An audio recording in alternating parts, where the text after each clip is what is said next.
انسانی تاریخ میں ایک ایسا دن بھی آیا تھا جب آسمان سے موت برسی تھی۔ جی ہاں، 6 اگست 1945 کی صبح جاپان کے روشنیوں سے بھرے شہر میں ٹھیک ایسا ہی ہوا۔ صبح 8:15 پر امریکی فوج نے جاپان کے شہر پر ایک خاص طرح کے جہاز B-29 سپر فورٹریس سے لٹل بوائے نامی ایٹمی بم گرایا تھا۔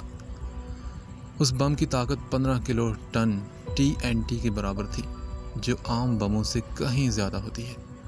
یہ انسانی تاریخ کا پہلا ایٹمی بم حملہ تھا، اور جیسے ہی یہ بم گرا، آسمان میں ایک تیز چمک پیدا ہوئی اور کچھ ہی سیکنڈز میں پورے کا پورا شہر آگ کے گولے میں تبدیل ہو گیا۔ دھماکے سے 80,000 سے زیادہ لوگ فوراً کے فوراً مارے گئے تھے اور ہزاروں کی تعداد میں لوگ زخمی ہو گئے۔ یہ بم ہیروشیما کے اوپر قریباً 500 میٹر کی بلندی پر پھٹا تھا۔ دھماکے کی طاقت اتنی زیادہ تھی کہ 13 مربع کلومیٹر کا علاقہ مکمل طور پر تباہ ہو گیا۔ بم گرنے کے بعد آسمان میں بہت بڑے مشروم کی شکل کا بادل اٹھا تھا، جو قریباً 12 سے 15 کلومیٹر اونچا تھا۔ ہیروشیما پر حملے سے پہلے یہ ایک بہت ہی خوبصورت شہر تھا۔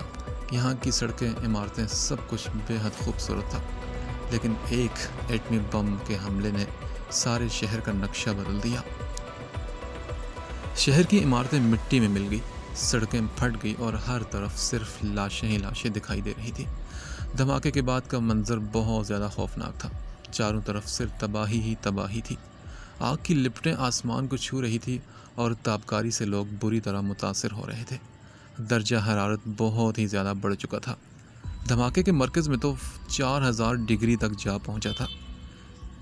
کئی لوگوں کے سائے دیواروں پر چھپ گئے تھے، جو آج بھی دیکھے جا سکتے ہیں۔ اس حملے میں لاکھوں لوگ مارے گئے یا بری طرح زخمی ہو گئے، اور جو لوگ بچ گئے وہ ساری عمر بیماریوں سے لڑتے رہے۔ ایٹمی بم حملے کے بعد زہریلی کالی بارش بھی ہوئی تھی۔ بم پھٹنے سے جو ملبہ اور دھول اٹھی، اس میں ریڈیو ایکٹیو ذرات بھی شامل تھے۔ یہ جب بادلوں سے ملے تو پھر کالی بارش کی صورت میں زمین پر برسنے لگے۔